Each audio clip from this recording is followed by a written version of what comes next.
Call the meeting to order. I invite you to begin with the Pledge of Allegiance. I invite you to join us. I pledge allegiance to the flag of the United States of America and to the republic for which it stands, one nation, under God, indivisible, with liberty and justice for all. Roll call. Kolpak? Here. Pepcorn? Here. Strand? Here. Turnberg? Here. Mahoney? Here. We have a short video showing the Fire Academy graduation ceremony in which we graduated Fargo firefighters, West Fargo firefighters, and Moorhead Fargo fighters.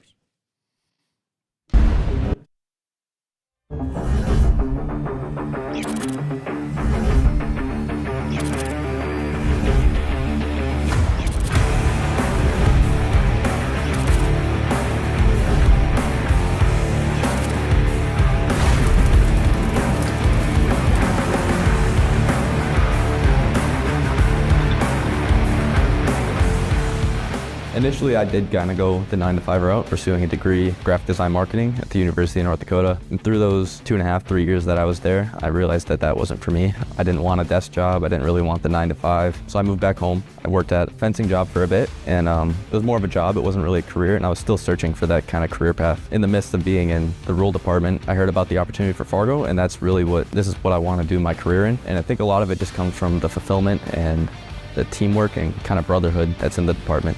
A very admirable job in my opinion. It's something that I think a lot of the people in my life would be able to look up to, like, as a role model. And I've always been an athlete, and this job has kind of been the closest thing to a professional athlete besides being a professional athlete that you can be. And I've always really liked the team aspect, like especially sports in high school.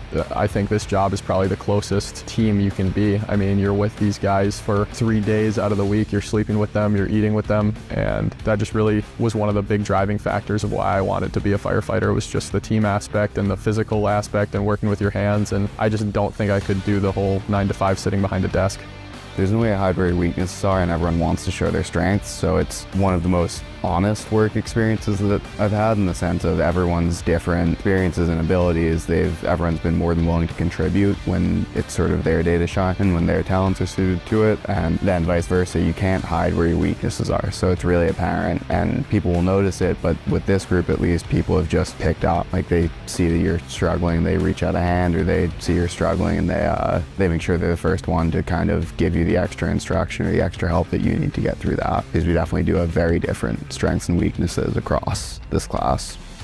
It's been great. You know, again, I think that was one of the things that I found out as I came to the academy that I wasn't expecting, is how close our fire department, our police department, and our paramedics work together. You know, I knew that obviously we would be on scenes together at some point, but the fact that we interact so closely, that a firefighter may be tasked to go with an ambulance to the hospital. You know, that a police officer might be on scene and doing chest compressions, and then we're stepping in and we're taking over for that. And just the way that we communicate with each other, using just kind of that general terminology. You know, we don't necessarily speak in code and acronyms, which was kind of another thing that you automatically think when you think of a paramilitary organization, is that there's going to be a lot of that coded language. And we seem to do it very, very well, to use general terms to communicate with each other. So with the whole metro, I mean, it's really awesome because we all work really well together. I mean, we'll help Moorhead out, we'll help West Fargo out, and then as well as Sanford. I mean, they're obviously covering all 3 of them. But then we had a PD ride along, and that was awesome to kind of get to know a couple of them and kind of see what they go through on their day-to-day life. And it's been really nice kind of working and actually seeing all that and how they kind of do it and what they do. First started Academy, it was very stressful because we went right into medical, and I have absolutely no background in anything medical. Like, put a Band-Aid on it and you're good to go. That was quite a bit of learning, quite a bit of stress. Studying every night for that it was a lot to learn, but it was a really good experience to learn about. And in those first couple weeks, the guys in your class, you really just start making friends with everybody, start kind of figuring everybody out, and that was one of the best parts.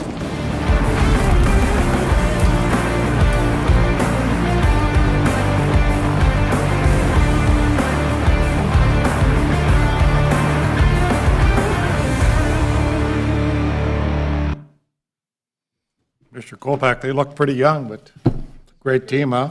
Yeah, it was a great group. Good. Is there a motion to approve the order of the agenda, moving items 4 and 13 from the consent agenda to the regular agenda? I so move. Is there a second? Second.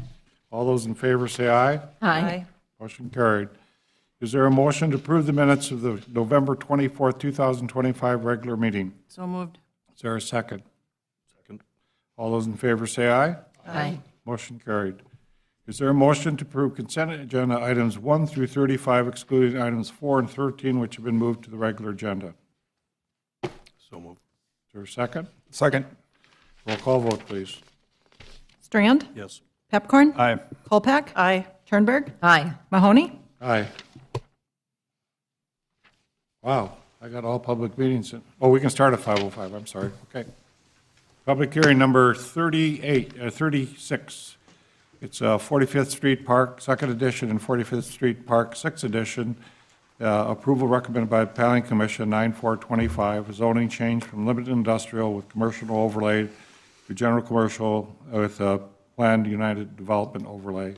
PUD, planned unit development master land use. First reading of the rezoning ordinance.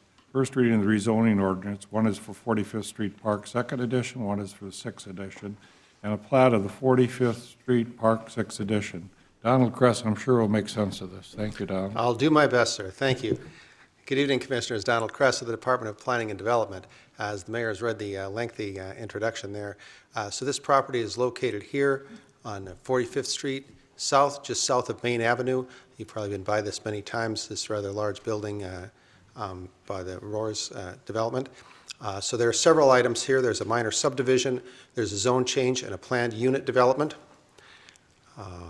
We've got an extra graphic here. So just this can clarify some things, Mayor. The area bordered in black here is where the area to which the PUD zoning and the master plan apply. The area bordered in blue is the subdivision. So this property here, this long property, is actually Cass County Drain number 40. This is owned by the Southeast Cass Water Resources District. It's underground here, it's open here and open on the other end, but it's underground here. They've been parking on it for many years. So they're part of the zoning, but they're not part of the plat. And then here are just some views of it. We have an added attraction that the case planner put in. We have summer and winter versions of the same pictures here. So again, you've probably been by this many times. Just taking a look there. This is the rear of it. Looking at the back there on the east side, that would be looking down the east side there, looking north. And then that's on the south edge of the property, looking down Cass County Drain 40 there. So that location of Cass County Drain 40 will come up a little later in our presentation. The zoning here on the subject property is general commercial and limited industrial with a conditional overlay. The new zoning will be general commercial with a planned unit development overlay. The subdivision plat includes pieces of several 45th Street Park additions, the 3rd, the 4th, and the 5th edition. And then approval of this plat also includes the approval of a subdivision waiver for drain setback, since we're right up against the drain here, Cass County Drain, we looked at in the photograph a moment ago. Normally when you subdivide, when you plat, you would have a 175-foot setback from the center line of the drain. Here the drain is underground. It doesn't need that setback. It's 2 large pipes, as you've seen there. And working with our city engineer and Southeast Cass Water Resources District, we determined that that entire setback, 175 feet, is not required. There is sufficient room on the Cass County Drain property to access the drain for future maintenance. So that's not depicted on the plat, but the approval of the plat includes that waiver. This is provided by the applicant here, an overview of the Cove, as they're calling it here, Center of Innovative Ventures and Entrepreneurs, and the applicant's representative might speak to that later in our presentation. Here is the master land use plan. We'll note that north is on the right here. North is on the right. So this is 45th Street out here. They're planning to take the fronts off the existing building. You saw some of the work even started on that already. And then build an additional building out here. And then this would be all three uses, because the commercial uses are allowed by the underlying general commercial zone. And then the PUD would allow both residential and industrial uses. So it's a genuinely mixed use development here. And then there's potential for 2 future buildings here. These aren't here yet. And then this area back here is got a couple potential uses. It may just be a commercial space, but if this gets a daycare operator to operate in here as part of to serving the residents here, there would be a green space out here. This parking lot would be converted into a green space. That's what this graphic shows here. So there's quite a variety of activities that could be taking place here. As you saw in the applicant's description here, there's working and living and a commercial space there. These are just provided by the applicant. We'll just scroll through these. Again, the applicant's representative might wish to talk about these, but these are renderings of what it would look like on the site there in the future. A little outside green space corporate there. This would be between the two buildings, the new one they're going to build on the west side. Just looking like that. Summary of the planned unit development overlay here, again, includes all three types of uses. There's a minimum density. Parking has been adjusted in the planned unit development, and then there's some setback and landscaping adjustments and dimensional standards. Going on a little bit more here. We usually include building standards such as building materials, site design features, screening features that reinforce the planned unit development. These are things that often appear in our conditional overlays for the design of the site quality and the building quality. Just a quick summary of the parking modifications there. That's described in your staff report. This is all described in Megan's staff report there. And the applicant's representatives, Nate Volmuth of Goldmark Design and Development and Shannon Roars-Jones of Roars, are with us this evening and may wish to address the commission. Staff appreciates the cooperation of the Southeast Cass Water Resources District in reviewing these entitlements. The Planning Commission's recommendation is stated in the staff report and shown on the screen. That concludes staff's presentation. Thank you, Commissioners. Is there anyone present who wishes to speak to the zoning change and whole ordinance changes?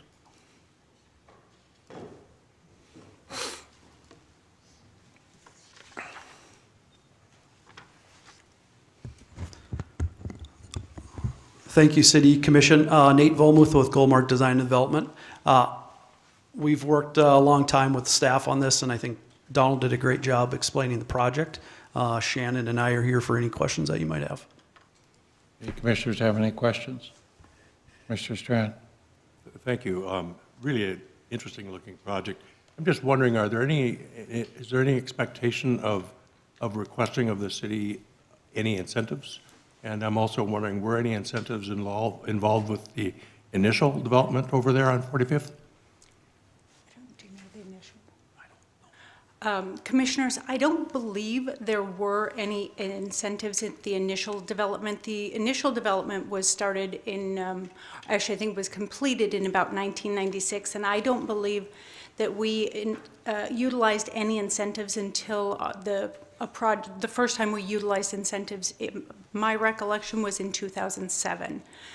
We would anticipate putting in an application for incentives under the new policy put forward by the city that would allow a pilot to be used for a commercial redevelopment like this. And obviously what we're looking at doing here is increasing the value of this site significantly. Currently on the 13 and a 3/4 acre site, we've got about 220,000 square feet of commercial space, paying about I think it's about $445,000 in taxes per year. And we would anticipate with the new construction that it would increase that significantly. I would say probably close to doubling it with the new construction and the reconstruction. But obviously, if you wanted to do something less than doubling it, we would be fine with that as well. Thank you. Mr. Pipcorn. So, Mr. Chair, and we're redoing the LDC, and so I do think, and maybe Nicole, if you don't mind making a comment about that, but this would be a project where we would have it evaluated by the group before we would do anything anyway. And so, but it would have to follow what the new LDC code, and I don't know, Nicole, you speak more fluently about all those things than I do, but I do think it's something we'll look at. Can I just add, while Nicole's coming up, the incentives are under attack. And so if we're not careful, we're going to lose all of our incentives. The school district, the Cass County Commission, and so if we're not careful, all the businesses will just say skip it and go someplace else. And that's what's happening now. And what most people don't realize is if you lose your incentives, then businesses stop coming here. And then do you know what happens in about 20 years? Your property taxes go up for residential. And so they'll look back and go, gee, I guess those were actually a pretty good deal. And so we have to be very careful because literally that's what's happening. And then obviously I was talking with Jim Gilmore ahead of this. This is the political season and this is easy target to say, hey, we need to quit giving money away. But just, and I am sorry for rambling on, but let's say it's a 10-year incentive. After the 10 years are done, it goes on forever. And so it's the mayor and I have been on the EDIC, and our return on investment, we could retire if people were investing with us, because it's thousands of percents that our taxes have gone up because of these incentives. Nicole, I'm sorry, you should have walked a lot slower because I talked a lot longer. Sorry about that. I maybe shouldn't have sat in the front row as well. But no, so just to quick summarize, the Land Development Code is, as you know, as part of the growth plan, looking at incentives as our full financial package. A lot more coming this early spring on feedback and public engagement opportunities. And then Jim can speak a little bit more to what's in front of EDIC and the future City Commission as part of the commercial policy updates. But we were really excited about this project as it works with the future, or I keep saying future growth plan, the current growth plan that we just adopted. And it identifies this area as a neighborhood center. And so this idea of live, work, and play at this higher density location is exactly what the type of thing we would want to incent. And so you'll see a lot more in the coming months of how incentives with the growth plan land uses could couple together to kind of encourage these higher intense uses as something for your consideration and for the public's consideration moving forward. So hopefully that was clear on what we're seeing there. But to answer your question, Commissioner, and I think Jim could speak to it more, EDIC has been looking at incentive policies changes. Nicole, hasn't the problem been too is sometimes we have too much office space, so this is a unique way of doing this. I think of the weather today. You could come to work and eat there and do everything there. You don't have to leave till you go home versus another place where you have to go out, get something to eat or whatever. This is going to be all encompassed, and I think your idea, Shannon, is that maybe a med tech or some kind of company comes into that area and could have synergy from different companies working together. Is that correct? Mr. Mayor, you're exactly correct.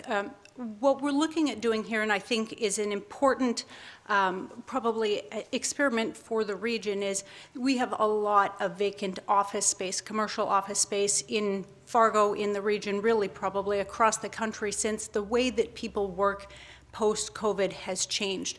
And so we are working on reinventing the office space that currently exists to make it enticing for people to come into the building and work in a on-site setting versus a remote setting. Most of what we're seeing is a lot of workforce has switched to a remote setting. Companies are saying we don't need to rent tens of thousands of square feet like we did at one time. And so we're looking at creating both a more engaging environment, as you're suggesting, that has some retail opportunities, it has restaurants, it has different service providers. Excuse me, I forget who mentioned it, it may have been Mr. Kress. We are working yet to get a daycare provider in there. We had hoped to have one lined up, and that kind of has fallen apart, but we are still working in that direction.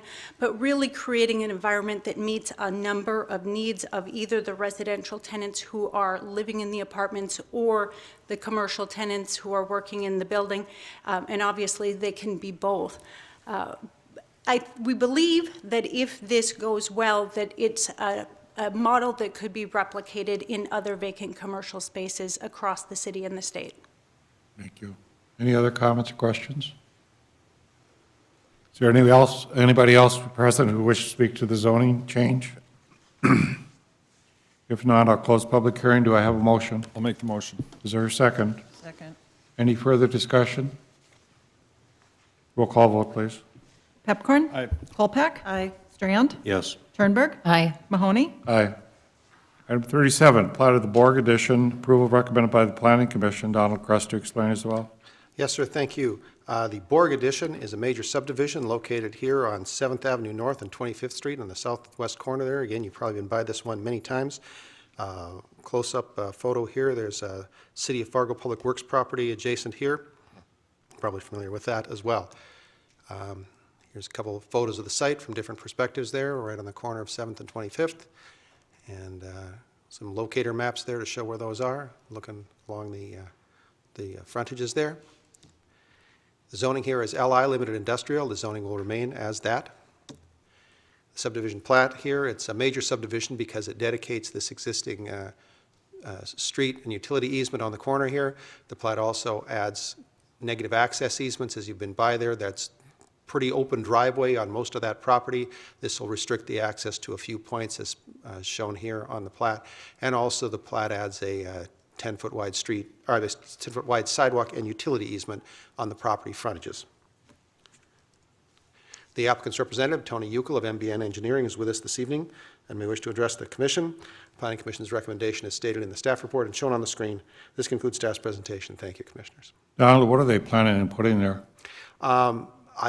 I don't know, sir. I believe their operation is going to continue. Perhaps Mr. Uckel will have some more information on that.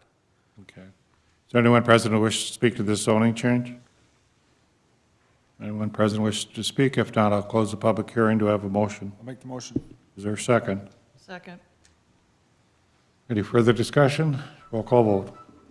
Pepcorn? Aye. Colpack? Aye. Strand? Yes. Turnberg? Aye. Mahoney? Aye. Thank you, Commissioners. Item 38, annexation of 303 acres more or less located at the west half of Section 3, Township 140 North, Range 49 West of the 5th Principal Meridian, Cass County, North Dakota, continued from the 11:10 meeting and the 11:24 regular meetings. Jim Gilmore and Ian McLean to explain. This is the land that is in the Harwood ETJ that we had the executive session on this evening, Mayor. Okay. Jim, do you need any comments tonight? Just several weeks ago, the recommendation was to go to mediation, but after your executive session, I think you have some other thoughts. I don't have anything else. Do I have a motion?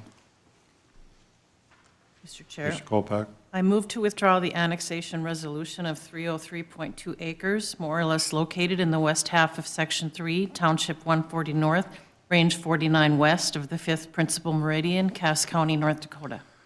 Is there a second? Second. Second. Any discussion? Commissioner Strand? Explain the motion again, please. To withdraw the annexation? Correct. Excuse me, Mr. Chair.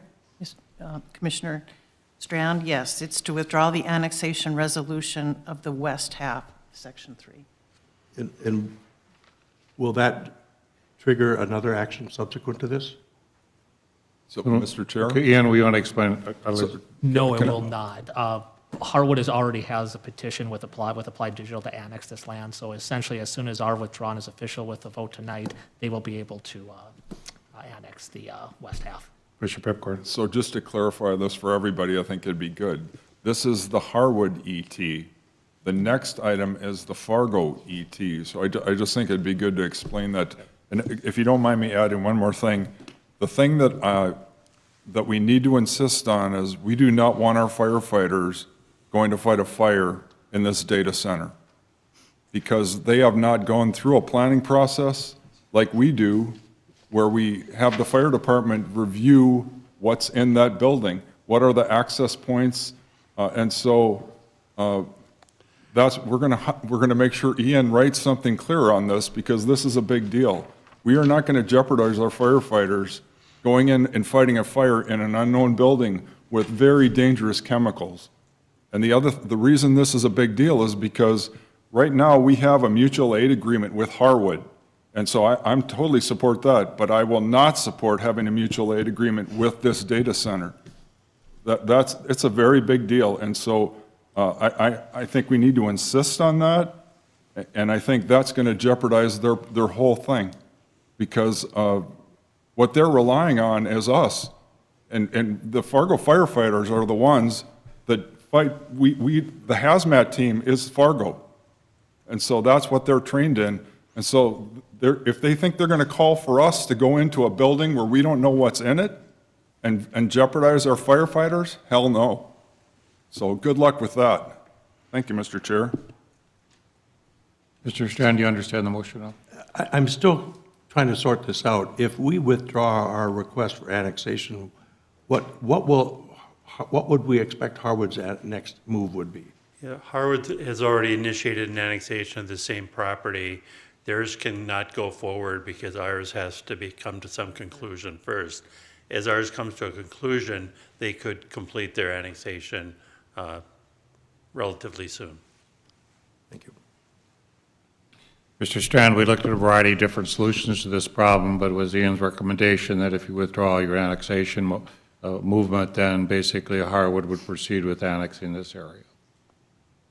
And we don't have to have any legal agreement with the Harwood Council. We just have to pass this, and then Harwood could go on and annex this area. Any comment or questions? Oh, thank you. Any other discussion?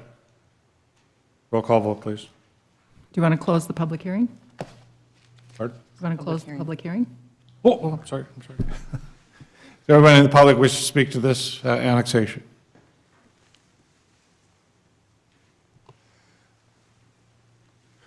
Glenn Knutson from Fargo.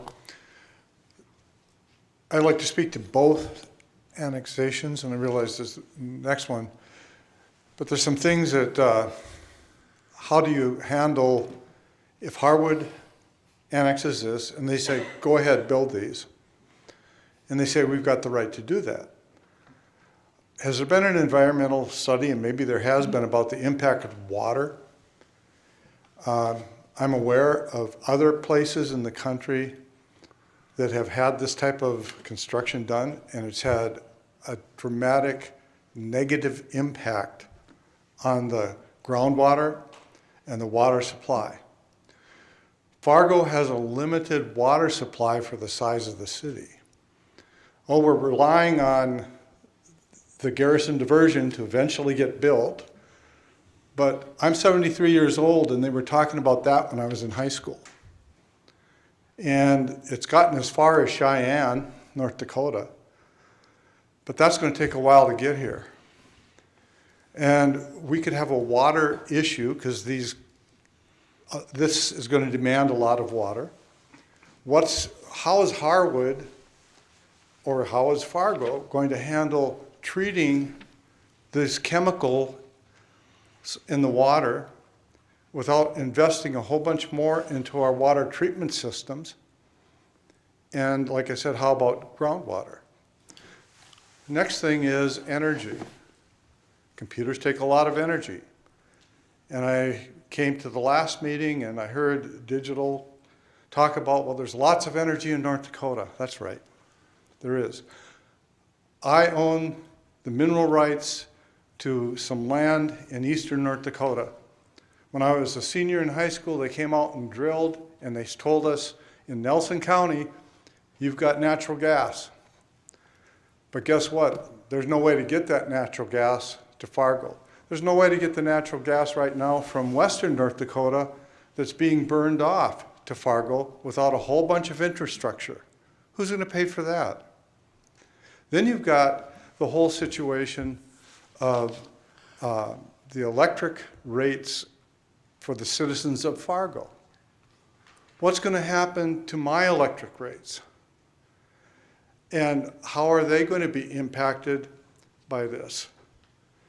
It looks great to have a commercial enterprise come in, an industrial enterprise come in that could possibly be a huge tax base. But I wanted you to think too about the future of Fargo and planning for the future growth of Fargo. Right now, the only place that Fargo can grow is to go south and north. We can't go west because we've been cut off by West Fargo and Horace. Horace. And so south, you've got this long, narrow strip. That increases your police and fire coverage. Going north, what I see happening is this would be divided, Harwood would have half, Fargo would have half. As Commissioner Pipcorn said, who's going to take care of the fire? Who's going to take care of the police? I don't think Harwood rather, has got a huge police force to maintain patrolling this type of a data center, which is going to require security. And as was mentioned, the fire. Right now, my taxes keep going up. We had to take sales tax to pay the fire department. And we're going to have to hire more firemen to cover this. And then what are we going to do for incentives for these people to come in here? I don't know. I haven't heard what that program is. And yes, you give the incentives, eventually you get the taxes back. But in the meantime, where's the infrastructure coming? Where's the water coming from? Where's the impact studies that have looked at all of this been done? And I think that it's very easy to jump way ahead because somebody comes in here and says, we want it today. You've had other people, I've sat at your board meetings where they've come in and demanded that we get incentives to build. And then what happens is a year later, the guy sells his business and he walks away with a whole bunch of money. The business is currently laying off people because their sales are going down. So this idea that we're going to hire a whole bunch more people for my business never worked out.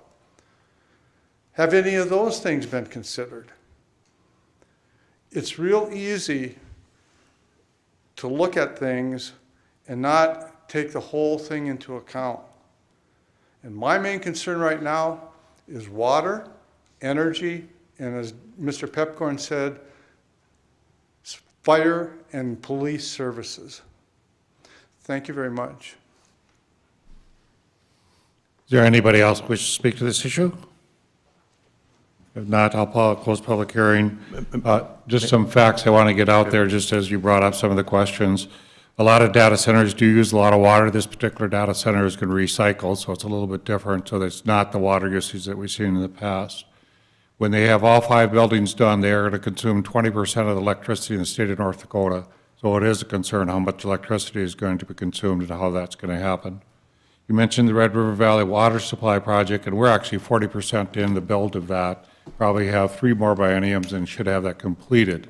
So that is moving forward, not as fast as I'd like to see it, but it's still moving forward. We have almost 400 to 500 million into it right now, and that project is going forward.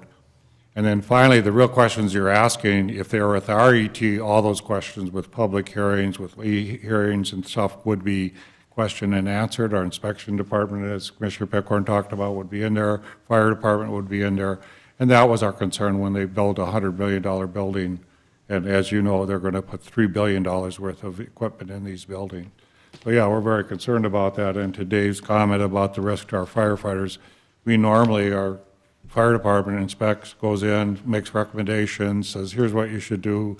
By the way, you need this at this location, you need that at that location. And that's part of our frustration and why this started. The annexation was to bring people to the table so we could mediate many of these things. And we found that the company we're working with just was not do that. So, Mr. Strand. Thank you, and bear with me just so the public gets what we're doing or what this decision means. If this passes, Commissioner Kolpak's motion passes, it says that west section, where the Fargo's walking away from it, Fargo's no longer looking to annex it. Fargo's letting Harwood move forward with its request to annex that. There's no more quibbling about that. That's what this motion would do? Okay. Thank you for making the public understand that as well, Commissioner Strand. Any other discussion? Commissioner Pepcorn. Can I add a couple more things? So they talked about this is not going to have an impact on electrical rates. That means nothing to me.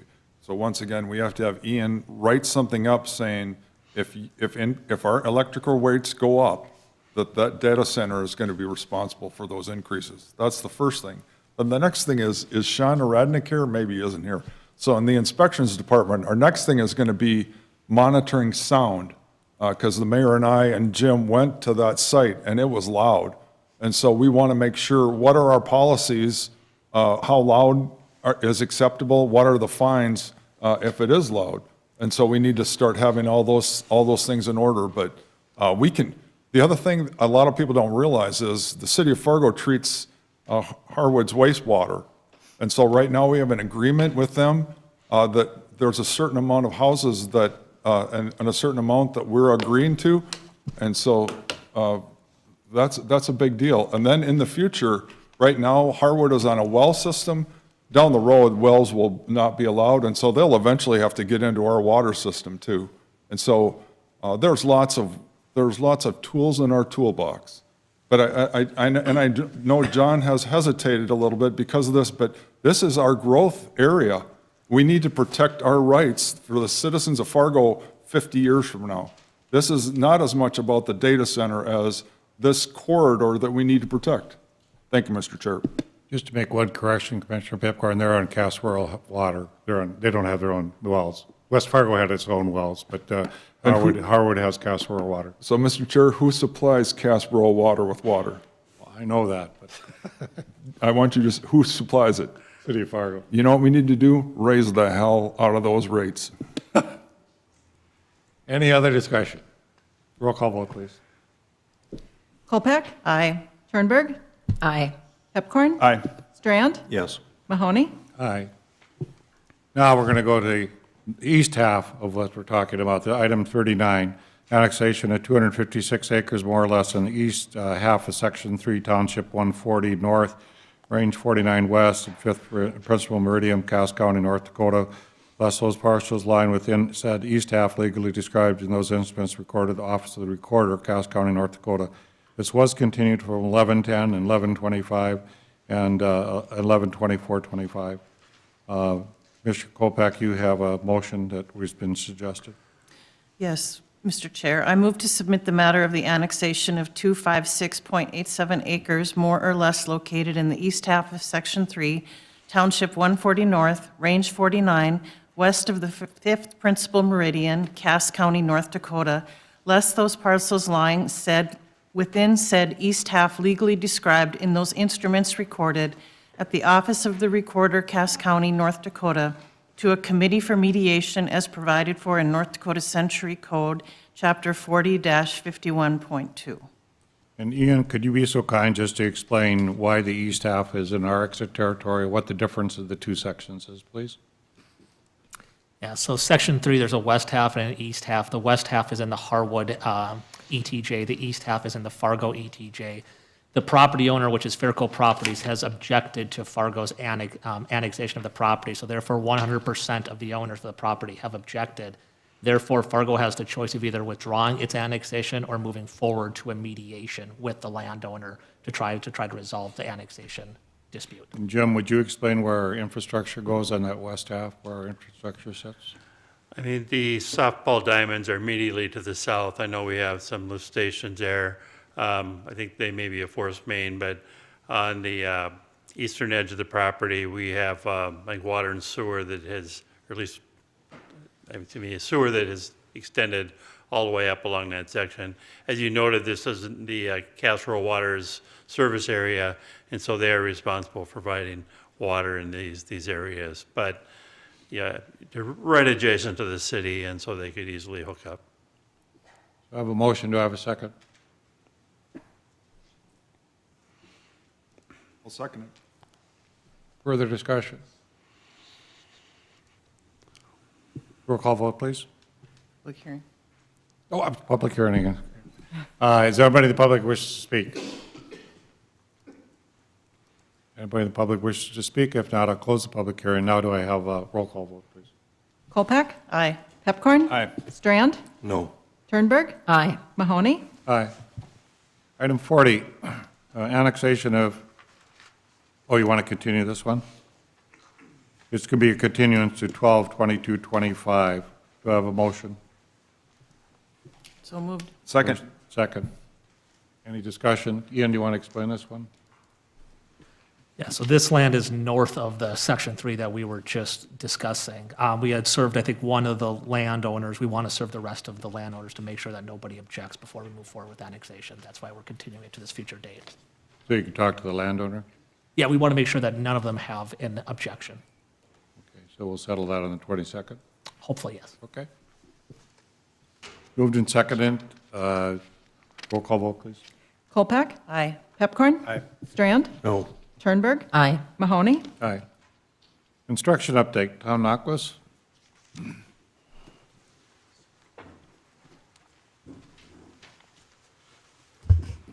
Good evening. Here to provide a construction update, probably a little more of a recap, quick recap of the season this year. So there have not been any injuries or accidents on any City of Fargo projects since the last construction update.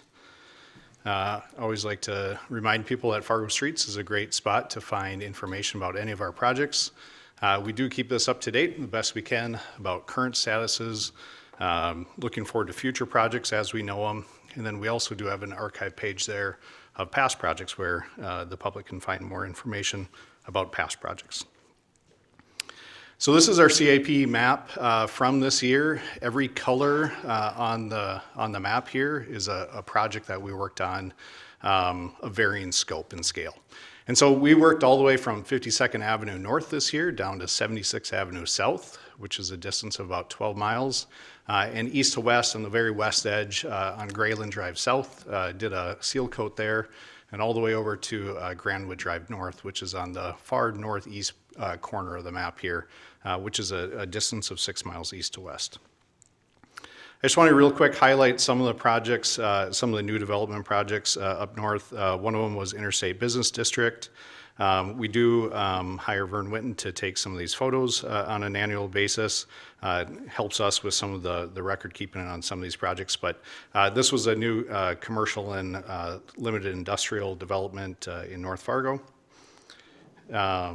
Next project is Dakota Commerce Center North, North Second Edition. So this is immediately north of the Amazon facility. Scale is difficult to comprehend here. This block length east to west here that we're looking at is a half a mile. And so this is a large development, and you can see the construction starting on one of those sites. Also want to just highlight some of our core neighborhood reconstruction projects. This is in that Longfellow Woodcrest neighborhood that I've highlighted in recent capital improvement plan presentations. You can kind of see a couple of the projects that we've worked on here over the last couple of years, and we do have plans to continue into this neighborhood in coming years as well. On the south side of town, 45th Street was one of the large projects that we undertook in South Fargo this year. This was a concrete pavement rehab project. The whole goal of this is as I've talked about pavement deterioration curves in the past and pavement preservation, we want to invest the money now because by doing it now, we save money in the long run. And so these projects are impactful to the public, but really important to extending the life of our infrastructure. Another project, just want to highlight Selkirk Place 3rd Edition. This was a new residential development in South Fargo this year. You can see Selkirk 2nd Edition, just north of 67th, which is the east to west roadway that goes over the drain there. That was just completed last year, and it's essentially all filled in at this point, where you can see the basements and some newer structures south of 67th Avenue. That project was just completed, and within a couple of weeks looked like that. So there's a lot of demand for the single-family residential like this. I also just want to provide just a brief summary of some of our what we did this construction season. First of all, it's always nice to be able to report that all the work that was required to be completed this year was finished as planned. And so we don't have anything carrying over that wasn't meant to. And so that's always a sign of a successful season. Ultimately, we had 31 different construction contracts awarded, valued at just short of $92 million. And as part of these projects, there's a number of things we did, I'm just highlighting a few here. So over a mile of sanitary sewer mains replaced, over 200 sewer services replaced, nearly 3 miles of water main, 75,000 square yards of pavement, 758,000 square yards of asphalt pavement seal coated, 9 miles of curb and gutter replaced, and 58,000 tons of asphalt paved. I also want to nerd out here a little bit and highlight some of the oldest infrastructure we replaced this year. This was on NP Avenue from Broadway to 8th Street. The sanitary sewer that we replaced on part of this project was installed in 1893. And that original project included about 1,300 feet of sanitary sewer and services. Excuse me. 3 catch basins. At the time, this would have been a combined sewer system with a storm sewer. 2 manholes, a flush tank, and a lamp hole. I had no idea what a lamp hole was, so I had to do some Googling, but it's a vertical pipe placed between manholes that allows a lamp to be lowered into the pipe and allows inspection to take place in that main. Water mains that we replaced as part of this project were originally installed in 1912. Those were actually a replacement to what they called the old 6-inch water main. They were upgraded to 8-inch water mains. Also, the contractor was required to deliver a sprinkling cart frame. Likely would have been used for dust control on the dirt streets before they were paved in this section in 1930. And then I thought it was also interesting that the original paving project was financed by special assessments, obviously a tool we still use for replacement of infrastructure and new infrastructure. Here's what we have. I share this because engineering department stores these records, and we do find these records to be very valuable. So this is what the plan sheet looked like for the sanitary sewer in the 1800s. You can see in the bottom right corner, those are the items that were installed as part of the project. Here's an image of what we had for records for the water main replacement, and you can see the reference to the old mains that they tied into on Broadway, but also that they replaced on NP Avenue. And this was the cover from the paving plan sheet that includes the location and comprising, very similar to what we do today for improvement districts utilizing special assessments. Now, our plans today look very different. This is a plan from the underground utilities. Blue is water, green is sanitary sewer, pink is storm sewer. You can see a plan view, so an overhead view up top, and then a profile view down below. That's how we ensure that everything's going to fit in the roadway and we have no conflicts. Likewise, this is what you see today in our plan sets for paving. This one is showing the jointing layouts. All those types of things are planned out before we even get to construction. So one last thing, the cost of that original sanitary sewer, all that work that was done in 1893 was done for $1,690. As this year, as part of our project, just the cost to remove the 2 manholes that were replaced in 1893, today's dollars, that cost us $1,353. The total work we did for just the sanitary sewer portion of this project in 25 was $226,000. So you can see costs have drastically changed. With that, happy to take any questions. Really just one last thing.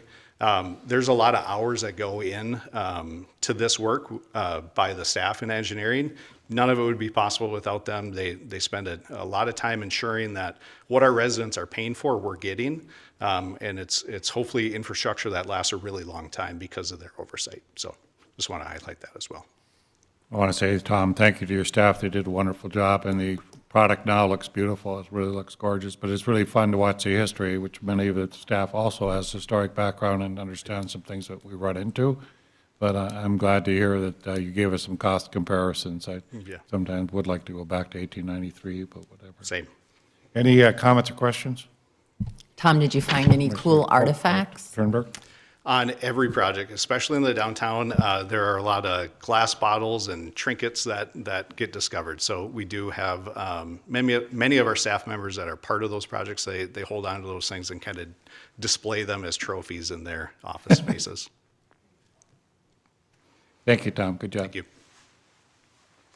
Jill Manette, recommendation to approve the City of Fargo total compensation philosophy and strategy.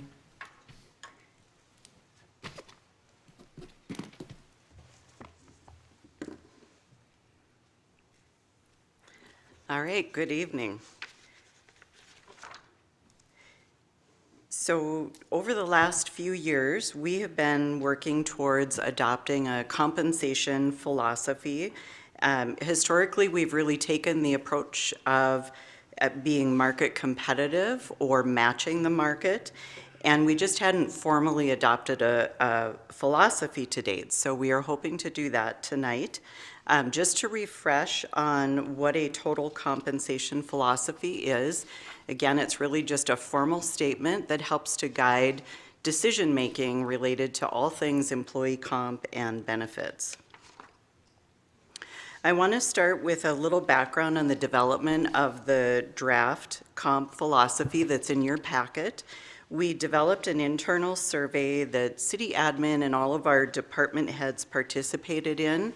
The survey asked a series of questions related to compensation, benefits, and what our relevant market area is. And I provided some examples of compensation philosophies from other cities throughout the country just to get an idea of how they approached their overall philosophy. From there, I provided a draft of our total comp philosophy and strategy, and that's been revised based on feedback that's been received throughout the process, again, from all of our department leaders. And so we arrived at the draft that you have in your packet this evening. And then, of course, we reviewed the draft with the FAR committee as well. So the total comp philosophy is shown on the screen. I want to highlight just a few key points. At the city, we want to be an employer of choice and ensure that our comp and benefits system is equitable and comprehensive. As you all know, we use first an internal job evaluation process to develop internal equity, and then we use market surveys and data to ensure that our pay is competitive within the relevant target labor market for each position. And then finally, we have to ensure, of course, that our comp philosophy aligns with the city's financial position. So just to briefly expand a little bit on what we mean by market competitive or matching market. So in the green box, you can see we consider that at market. So we would consider a City of Fargo position to be at market when the pay is within 95 to 105% of the applicable average market target. So again, ideally, this is the target in a market competitive plan. You can see in the orange box, this is still considered to be within target. So if a city position is within target, we're within 90% to 110%. Still within market, but not as ideal as being in that green box at market. And then outside of market, you can see on both ends the red box. Of course, if we're less than 90% of the market average, we're considered to be lagging. If we're more than 110%, we are considering to be leading the market. So again, our goal would be that green box, the 95 to 105, so that we are market competitive or matching market. As you know, our regional surveys collect base pay and variable pay, as well as benefits and time off, so that we can ensure that we are competitive in the area of benefits as well. So in developing the philosophy and strategy, one of the first steps that we looked at earlier this year at a cabinet retreat was to look at where our applicants are primarily coming from. As you can see on the chart, approximately 71% of our applicants come from North Dakota. 20% are coming to us from Minnesota, and approximately 9% from other areas throughout the country. Occasionally we'll receive an international applicant as well. So this information is helpful, again, to really determine how we want to define our region for purposes of studying the market data. Once we established our philosophy to be market competitive or to match the market, we needed to determine what the appropriate market really is within our region, and which cities within our region are really the most comparable. So we again asked our cabinet group to rank 38 cities from 12 states throughout the Midwest in order of comparability to the City of Fargo, considering factors like population, operational size and scope, as well as geographic location. And ultimately, we landed on 20 cities in 7 states, including North Dakota, Minnesota, South Dakota, Montana, Nebraska, Iowa, and Colorado. You can see those top 20 cities listed on the screen. So again, ultimately, these would be the cities that we would invite to participate in any of the surveys that we put out. And if we are studying a position, just an isolated position, these are the cities we would reach out to collect that data as well. So for our regional comp and benefits survey, we initially had a 3-year rotation planned. However, in 2025, our focus was on public safety compensation. So we weren't able to get to those other groupings of departments. So in early 26, we intend to survey as many benchmark positions from all 3 of these groups that we're able to accomplish within early surveys in early 26. We also intend to do some comparisons, as we typically do with private sector and just the local market as well, for certain positions where we're hiring more on a local basis. So in early 2026, we plan to continue the work that started a few years ago in reviewing our overall pay structure. The new market data that's collected in 26 through our regional survey and other sources will help to inform any proposed structure changes that we might bring before you. And of course, at that time, we would need to, align any proposed changes with the city's budget as well. Are there any questions on our comp philosophy or strategy for 2026? Any questions with the commissioners? Mr. Kolpak? Yeah, I have a couple of comments and some recommendations. So thank you for sharing the information. I really encourage this to be an evolving, living document that we truly utilize for our philosophy of compensation, number one. Also really appreciate landing on the 20 cities as benchmark cities and the work that was done to include the cabinet members on landing on those 20 comparable cities. That was good work to see as well. One thing that I think is going to be really important now, given the employee survey results and the fact that pay and benefits was the number one issue identified as part of those 433 comments, is that we include those input sessions we're having with different employee groups, that feedback as part of pay and benefits into this philosophy and strategy moving forward, as well as include the 3 employee groups that we have, the City of Fargo employees and the 2 public safety groups, as part of that conversation and input. I think will be really, really important, especially given the annual review and inclusion of public safety sales tax discussion on those, which was part of the agreement of that passage of that sales tax. So that would be my first request. Secondly, when I look at the document, some of these statements, and I know at this point it's just a guide, but like competitive base pay with variable and supplemental pay, such as longevity, on-call, call-in, shift differential. I would like to see metrics added on what are the goals to each of these different buckets that we've identified here that right now really don't have what is the threshold or what are we trying to achieve definitively here. Maybe it's part of a dashboard that's created on how we're making this a living document and how we continue to evolve compensation and pay, given that, again, it supports our number one asset, our employees. And then along with that, and I know I've asked for this before too, the associated personnel strategy for long-term sustainable financial support, and how if we make these decisions and changes, that modeling that needs to happen so we know that we're fiduciarily able to continue to support any changes coming in the future.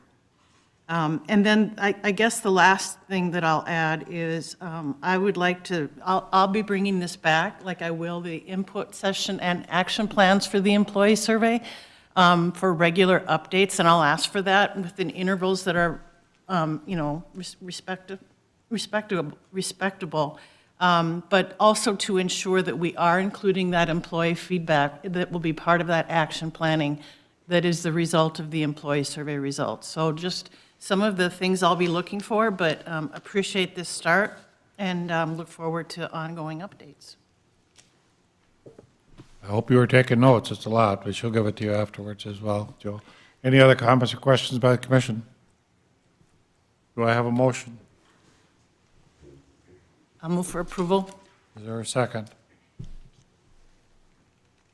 Second. Further discussion? Commissioner Strand.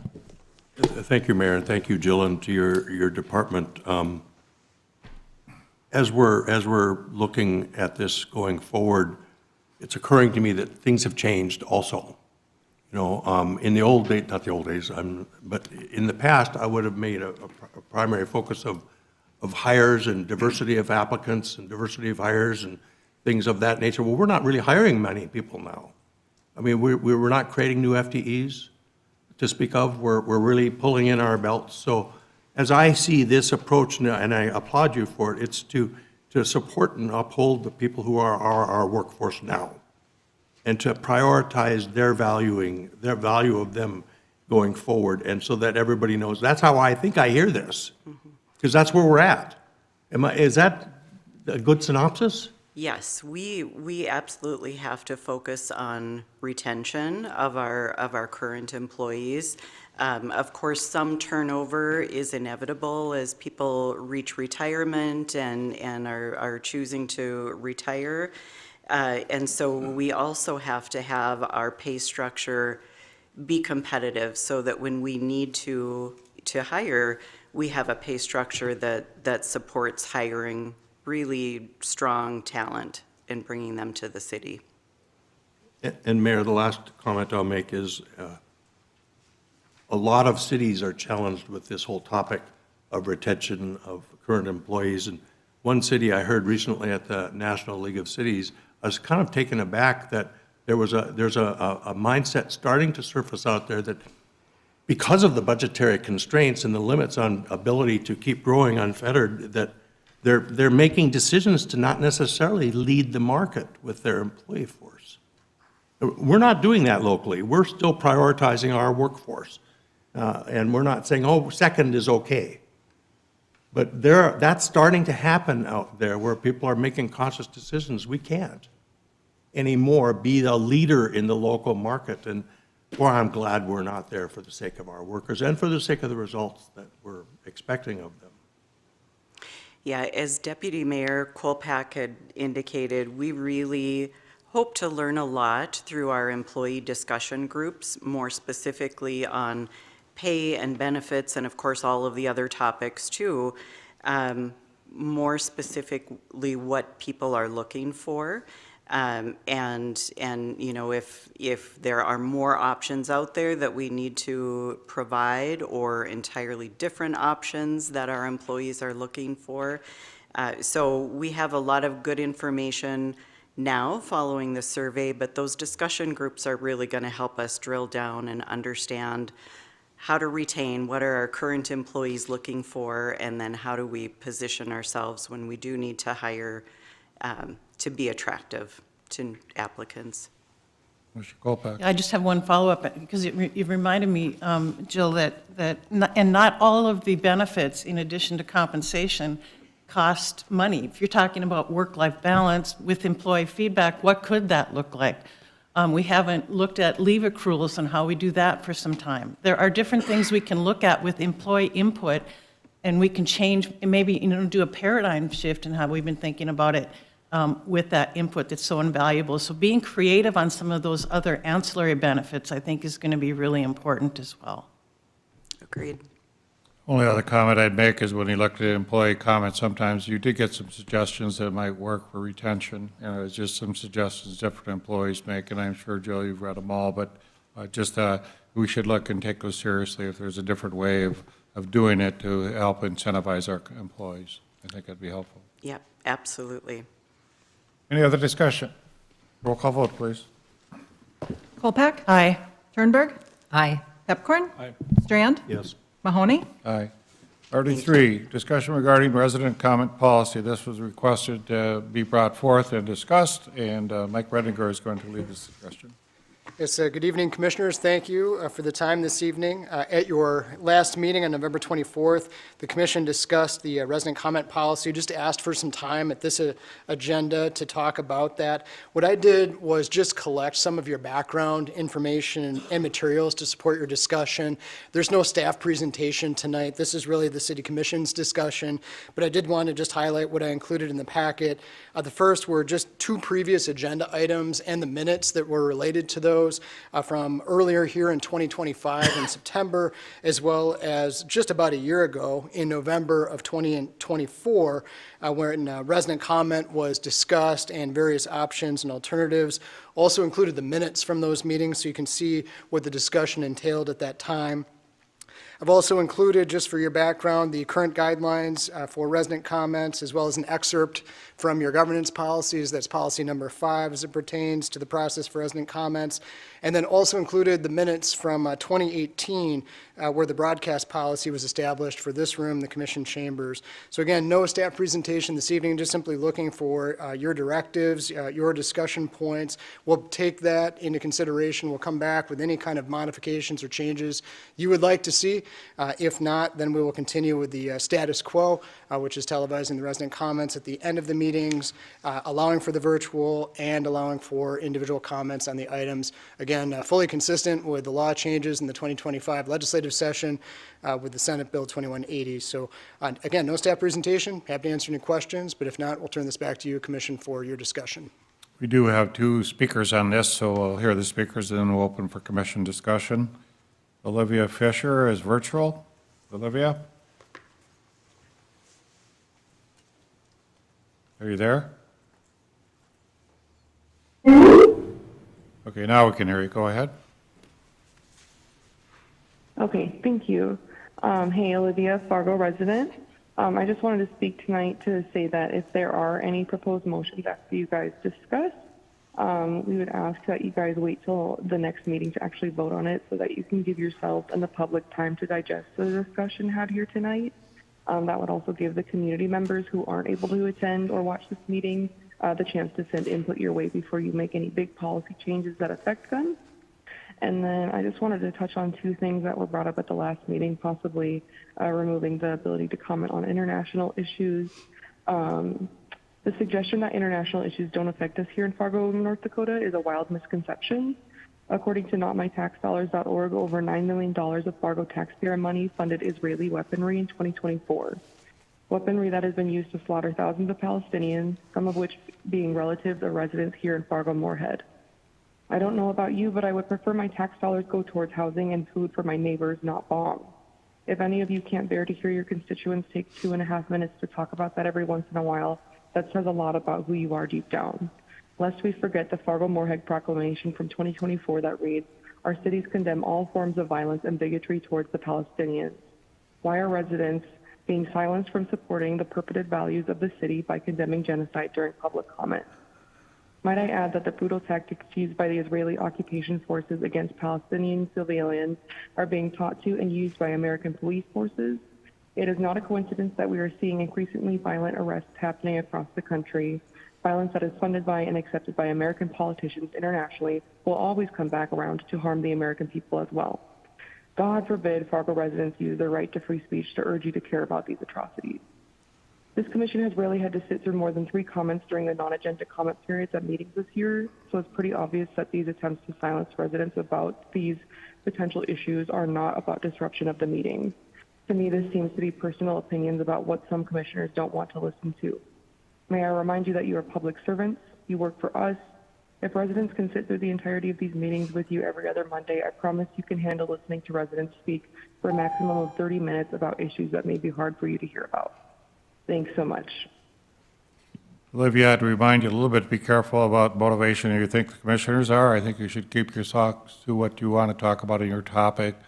But sometimes you bring in the fact what a commissioner might be feeling or thinking, and that's not part of our public comment. So I would just advise you just in the future is you can comment to what you would like us to do, but I think you have to be a little bit careful about what you think the motivation of a commissioner is. Our in-person speaker is Christopher Cohn.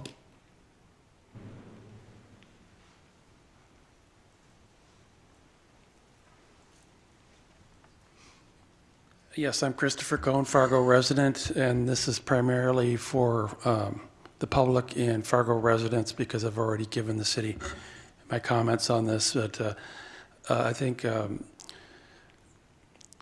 regarding the guidelines for resident comments in Fargo, I think it should be allowable for people to sign up at the meeting, and that is if there are still slots available. So there's up to 12 slots available. And because that's the way people often arrive here, ready to talk, and they can't. And not everybody knows about the pre-registration requirement. And I don't think it would hurt anybody to do this now. No, there's been discussion of one incident, one person that I know of who was thought to have given a false name. If we want to address that, then I think that what you could do is require a piece of ID in the event of a repeat offender. So, we don't have to burden everybody with showing their IDs, but if someone comes back and we already know that they have previously been here and gave a false name, then that would, you could then require the ID. I propose the following changes to the actual language, and that is vulgar or profane language will not be tolerated. I would say substitute that with obscene. Obscene language will not be tolerated because profanity is legally protected speech, and it's frequent in common parlance these days, and it's not necessarily attacking or defamatory. We all sometimes say it when we're not even aware of it. And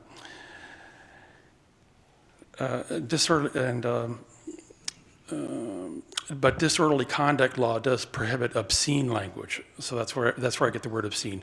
So defined as, quote, in a public place, uses abusive or obscene language. Thank you.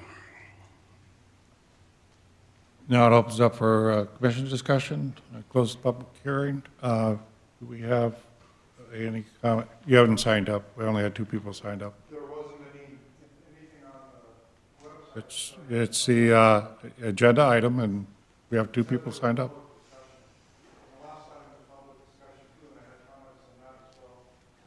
It's actually not a public discussion. It's agenda item discussion. Well, you need to make it more clear that you need to sign up, because it was not on the website. So I went through the website today. It wasn't on the website. I'm sorry. Kimber, I assume it was on the website? Yes, okay. Commission discussion. Would you like to change anything? Because what you're asking is Ian will research that and come back to us on our next meeting if there's something any of the commissioners want to change in our public policy or any discussion items. Mr. Turnberg, you had one item you were thinking about, but.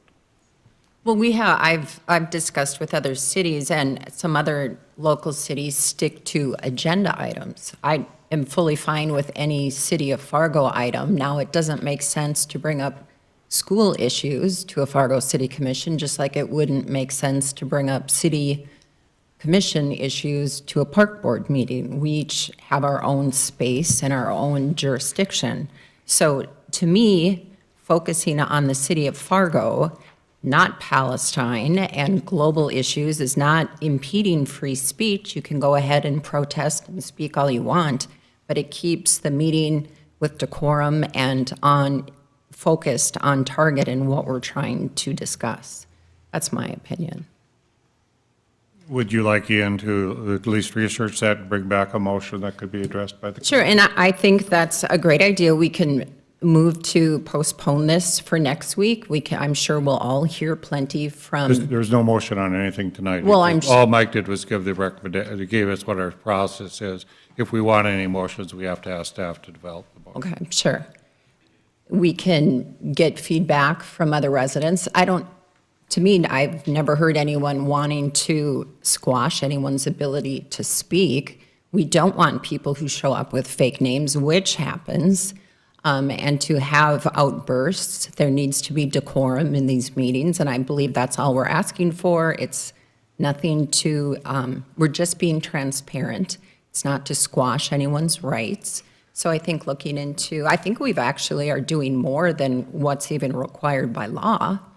So perhaps, Ian, if you could just make sure that that is the case. Yeah, you are correct, Commissioner. We are going above and beyond what is required by law. By law, all we have to allow is public comment on the current agenda and at least one meeting prior. So it'd be December, at the next meeting, December 8th agenda and December 22nd. We have at least allow public comment on those agenda items. That's the bare minimum. We go above that. We obviously allow public comment on anything. City of Fargo has always gone above that, but that could be brought as a motion to go back to what the state recommends and then have a discussion on the commission if they wanted to proceed with that. Any other suggestions by any other commissioners? Commissioner Kolpak? Yeah, I'm just going to share, I'm comfortable with where we are now with the current policies we have in place, and I'm comfortable continuing with just 12 general comments at the end of every meeting. And, for 2.5 minutes each, I think most people abide by ensuring it's issues of, germane to the city of Fargo for the most part. And I think we have vetted this to death, and I think I'm comfortable with where we are today. Any other comments, Commissioner Pipcorn? Just real quick, it's the city commission as a business meeting to conduct the agenda items. And so to have it be an open where people can talk about all these topics under the sun, that's really not, maybe there should be another opportunity for that. I guess that's the challenge. Because to me, a lot of people watch this, like it or not, and it's on video, so you can go back online. And so a lot of people, but to have it be on topics that have nothing to do with the city of Fargo, but some people, that's important to them, and they're citizens of Fargo. So that's the conflict, I guess. And so, but to me, we should focus on the issues that we're acting on, because that's what we're here. That's what we want to hear. And I'll just give you my own perspective. People that call in have a much less impact on me than Mr. Cohn coming here and talking, because that means it meant something to him to come here. It takes courage to come and stand in person versus, and that's just me, it doesn't have the same impact on the phone. I totally get some people have challenges, and so that's difficult for them, but that's just my comments. Thank you, Mr. Chair. Mr. Strand. Thank you. And this is a little bit of a variation of the topic, but in regard to us requiring the recording and the transmission of public comments, that whole top, we were going to it was suggested we shut off the recording after meetings. It's also been raised recently that we have some boards and commissions meeting without recordings of them happening also. So it's just something in the periphery that might be tangentially directed to this. If we're requiring recording of public meetings and we're not always doing it, or we're doing it in another space that's not easily done. But I've had a citizen reach out about that as well. So, Michael, there were no action tonight, but Ian's been instructed to possibly bring back a motion that restricts it to agenda items, as I would understand it. 44, application for property tax exemption for improvements made to buildings. Do I have a motion? So moved. Is there a second? Second. Any discussion? Roll call vote, please. Kolpak? Aye. Strand? Yes. Pepcorn? Aye. Turnberg? Aye. Mahoney? Aye. Bendel, item number 4, resolution establish water meter charge for failure to place meter and opt-out charge. And this is something that I went through the utility committee and had great discussion. I just had my water meter changed. The guy came in, took maybe an hour. Looks like a great thing that's in my house now. I cannot tell you how it works, but I know magically you will know how much water I use, and I will know if I've got a leaky toilet. So that is correct. That is correct. Sometimes it goes fast. Sometimes it takes a little longer as an hour. Is a little longer than expected. Usually it takes 20 minutes. So, but yes, it's going to provide us that additional information when people are running their sprinkler systems to whether an individual has a leak in their house where their toilet continuously runs. So those are the benefits of our new meters. Now, we do have a situation where we've been very successful with this project so far to date. We've been doing it for about a year and a month. We have about 65% of them done. Now we're talking 30,000 meters across the city of Fargo. So we've got 65%. We've just climbed over the 20,000 meters installed in the last year in Fargo. So that's really good. Our residents are doing a great job of scheduling these appointments, taking the 4 hours out of their day to meet our installer and go through it. However, we're going to reach a point here as we get to the end of the project where we're going to end up with that 20% that either do not want to participate or just are refusing to call us and schedule an appointment or even work with us to try and upgrade a meter. What we're looking at is we at least want to get in there and replace the meter with a new meter that maybe it doesn't have the radio technology in it, but they need a new meter. And so what we've done is looked around the country, what's going on, and offering an opt-out. And so we've got an opt-out amendment here as part of this resolution tonight, and then the fees that would go through it if they were to opt out. Now, if we get somebody that does not contact us through this whole process, and after we send them 2 or 3 additional mailings, they still continue to not contact us, we are probably going to send them a mailing and say, hey, we're asking tonight that the commission approve that by this resolution that we can attack $50 bill on their bill, water monthly bill, and hopefully they will contact us to start the process. We want to work with our residents, not penalize them. Then we also are asking for a $30 a month charge if someone chooses to opt out. Now, the whole project was based around the fact that we would not need meter readers anymore. People walking down the sidewalks collecting this data. And that was the importance of the project. And so as we reach this level and as we continue to move on, we're going to find that we have 2 people on this block that haven't signed up and got it changed, and 3 people on the next block. And so we're going to have to continue to employ a meter reader, a vehicle, and then all the equipment that goes with it to upgrade it to continue doing walkarounds. And so as part of that, that's why we've asked that the commission authorize us to charge a $30 extra month for the opt-out fee. Now, we will go through that with the person that wants to do that because maybe they're a little nervous about the radio frequencies and additional how it's affecting their health or something in their house. And we don't want to get into, asking health questions, and nor is it our place. So we want to offer them this with the rules and have them sign up for it and put it in writing and sign on it that they're accepting these terms. So what we've got is the second reading of the amendment to the municipal code 16-02, and then the fees, the resolution establishing the fees. Mr. Strand, you wanted this poll. Do you have some questions? Mostly, I just want the public to hear this again. That this is unfolding, to not be surprised. There might be others out there too. Like I don't see our bills. They're electronically, and all of a sudden there's an automatic withdrawal from my bank account. So those subtleties, like I'm not sure how I would get a notice or not if I was one of those people that wasn't complying if I don't see the bill. I just see the payment. So, but I wanted the public to hear this from Ben and from our Public Works and to remind them this is unfolding, why it's unfolding, to know that there's a timeline, and to know we need their cooperation and help. That's correct. And to date, we're on our final round of 3 letters to every residence in the city of Fargo. And then we're going to send another letter to try and encourage and provide some additional information in that letter about what is taking place before we actually go down the road of sending them another letter saying, hey, if you don't by this date, this is what's going to happen. But your next letter is going to point out the fine. Yes, the $50 it'll point fee. it out. It won't go into place. We're just going to educate, and then we'll do a final letter that states that if you do not comply by this date, then we will then begin assessing the fine. Because this is a big project for us. I mean, when you're talking 30,000 meters, I am very happy, and I know Troy is too, that we're this far along already. We want to finish this and get as many people done as we can to provide the savings that we can for eliminating those positions or putting them to different to different departments is what we're going to do, and not have to retain those employees within the meter reading department. Do you have a motion? So moved. Is there a second? Second. Any further discussion? Your lights on. Did you want to say something? No? My meter appointment is scheduled for this Wednesday, so just want that on the record, finally. Mr. Pippert, yeah, actually, Mr. Chair, I had my meter match your meter, so you're getting all my bills for my water. Thanks for that.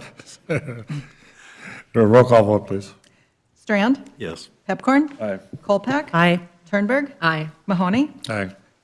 And then, John, you had a question about the item number 13, bridge cost share agreement with the City of Morehead and project QR 25BO. Tom Knockbus to explain.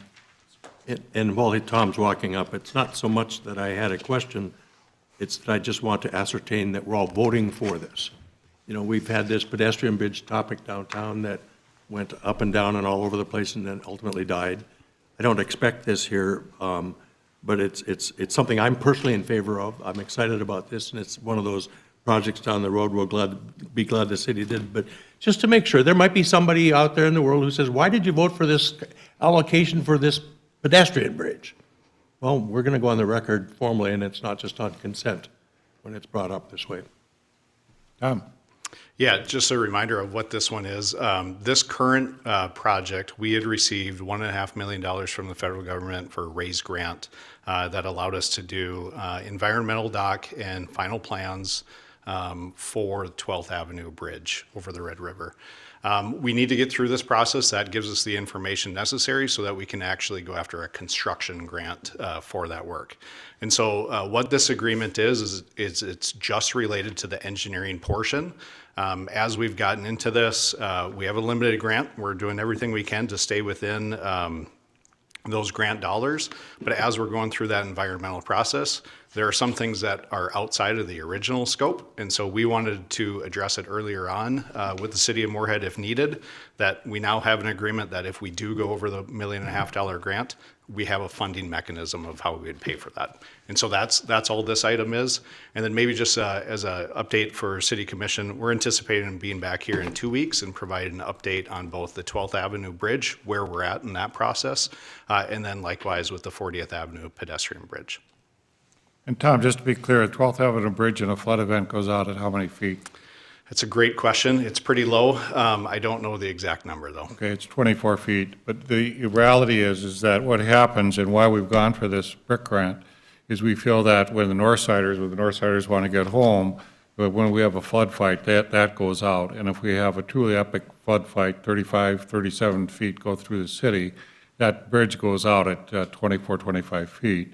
So the reality is if we build a new 12th Avenue Bridge, that bridge would be flood-proof, and that Commissioner Pepcorn and I have always talked about that. You need to have the protection throughout the city, so north-south, you can get to your home or get to wherever. So the bridge grant was a federal project in which we got the federal money to go. As we go forward, this would be a combined cost, state of Minnesota, or city of Moorhead, city of Fargo, maybe the state would get involved, but then federal money. Most of the time, Commissioner, it's down to be federal money that puts up 90%. But in the past, infrastructure money was available. Now we don't know when this might happen. But this is the first step to get the engineering done. If the engineering is done and solid, then we can proceed with possible plans. So, any other discussion? I make the recommended motion. Is there a second? Second. Moved and seconded. Any further discussion? Roll call vote, please. Strand? Yes. Pepcorn? Aye. Kolpak? Aye. Turnberg? Aye. Mahoney? Aye. Liaison Commissioner assignment updates. Commissioner Strand to start. I just have a very, very brief update, but it's a real surprisingly important one. We're already serving up to 70 people in our winter warming program. Imagine that. That's almost my hometown, you know, in the program to save their lives at night. So our public health department and our people are delivering these services and saving lives and accommodating the changing times and not knowing where their home is one day to the next. Thank you for the work you're all doing, and just 70 people. Something. Mr. Kolpak. Yeah, I have two updates, both public safety related. Some fun events. The first was last night. We had the Fargo firefighters and Fargo police officers hit the ice for the annual Battle of the Badges, which I attended at the Shields Arena. It was a great turnout. Went to the Hometown Heroes Fund. And the Fargo PD was looking to defend their title, but after a hard-fought game, it came down to a shootout, and Team Fire came away with a win, taking it 7-6. Teamwork, sportsmanship, and community spirit were on full display with all of the families there in support as well. And as I said, it helped raise for the Fargo Force Hometown Heroes Fund. So thank you to everyone who came out to the stands and supported this important cause. And I'm guessing we have some sore firefighters and police officers today. Maybe not. Never mind. They're not sore. I'm looking at Chief Zabolski. Not a skater. Then the Metro Fire Academy, we started today's meeting with a video of this, but we honored the graduation of the 13th class of the Metro Fire Academy here in Commission Chambers, which is Moorhead, West Fargo, and Fargo working together. We had 6 Fargo firefighters. I was able to have lunch with them the day before, had some of the Captain Whirlinger's famous chili. The Metro Fire Academy is a rare collaboration that spans 3 cities. And by sharing resources, the Academy not only saves money, but it also produces firefighters of the highest quality who provide the very best service to our community. So thank you to everyone who participated and the families and friends who showed up on Friday. Those videos are great. I have nothing to report this time. Commissioner Turnberg. Tom Knockmoose did a much better job than I could at discussing engineering and all things going on in that department. And I have a very long list of wonderful activities and events going on at Fargo Libraries on my Fargo City Commissioner Facebook page. The library always has things going on and great participation, right? Yeah. Mr. Pipcorn. But you're not going to the national title playoff game. Isn't that an update? Oh, sorry. Public comments. Livia, you're up again, virtual. Are you on? Hello, yep, can you hear me again? Yep, we're okay now. Alrighty, hello again, Olivia, Fargo resident. I obviously couldn't make it downtown this evening, but as of yesterday, there were still several little huts sitting outside of the Civic Center just down the hill from you guys. For residents who are unaware, these were set up for the holiday market that has been happening during the last 2 weekends of November. They're sizable shacks that have been left empty in an area that our unsheltered neighbors tend to frequent. While I and other residents are very grateful that the warming center has opened up, seeing these huts pop up 2 weeks before it opened was frustrating. These shacks sat there empty while people were freezing outside. This to me says that the city of Fargo prioritizes holiday shopping over keeping our residents warm. One of the decor pieces for this market was a big sign that said, "You belong here," in bold letters. And it just felt like a slap in the face to the homeless people who aren't allowed to exist outside in Fargo without being deemed as suspicious. Since these huts have been left outside seemingly without any complaints from you all or the community, why not implement some small temporary housing units like them? There's a company called Pallet that makes temporary shelter units that are comparable in size to the ones outside of the Civic Center. They provide enough space for someone to lay down, store their belongings, charge their phone if they have one, and warm up. They don't have running water, but if they were placed near the deck, folks wouldn't be far from a shower and restroom. These huts have a lot of benefits compared to staying at a standard shelter or warming center. Other cities have implemented the pallet units and are seeing success. By providing a private space for individuals to rest and be safe, the city would be lessening the traumatic impact of their current situation, thus making it easier for them to transition to permanent housing. Some of the pallet shelters are big enough for 2 to 4 people, which would also prevent the struggle of houseless families and couples being split up between shelters based on gender and shelter bed availability. We need to be willing to put funds toward effective solutions that shelter residents if we really want all Fargo residents to feel like they belong here. To that point, I and others would love to hear from each of you on the abhorrently racist comments recently made by the president about Somalians. Our Somalian neighbors deserve to know if you care and what you are going to do to prove that you care. According to KVRR, the Moorhead Council just announced that they are working on a resolution regarding this. You need to follow suit if you want Somalians on both sides of the river to feel safe and protected. This is of utmost importance as we see increased ICE presence in Minnesota. Regardless of your personal opinions on the Trump administration, everyone should be condemning the blatant racism he's spewing about our neighbors. Thanks, and free Palestine. Our next speaker is Christopher Cohn.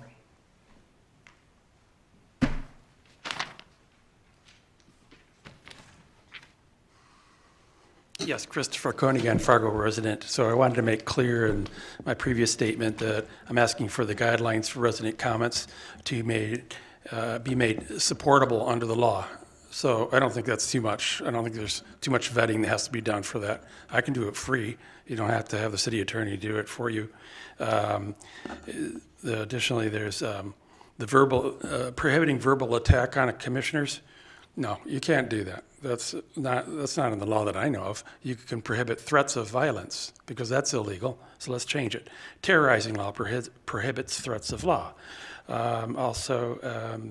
It prevents showing malice with reckless disregard of the truth, knowledge of falsity, or with reckless disregard for whether it is true or prohibited. Just put that in there and make the document legal, so you're not requiring them to do things that you are not legally allowed to require them to do or not do.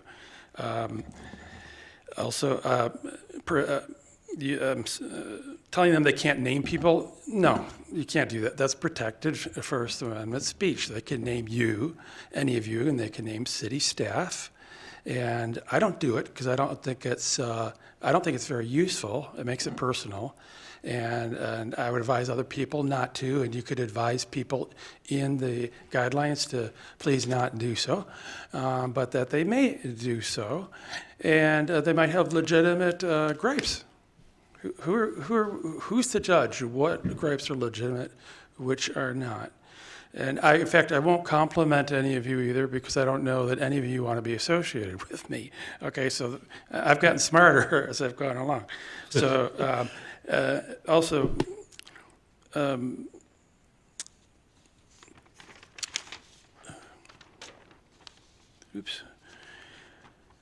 defamation law prohibits oral communication concerning a natural person made with actual malice or reckless disregard for the truth. Okay, I guess I did cover that. And then I think they can't be required to give their name, only in writing, and they have to give their address. The address is exempt from an Open Records Act. You cannot make them say their name. Give them a number, 1 through 12. Thank you. That's the end of our public comments. Our meeting is adjourned.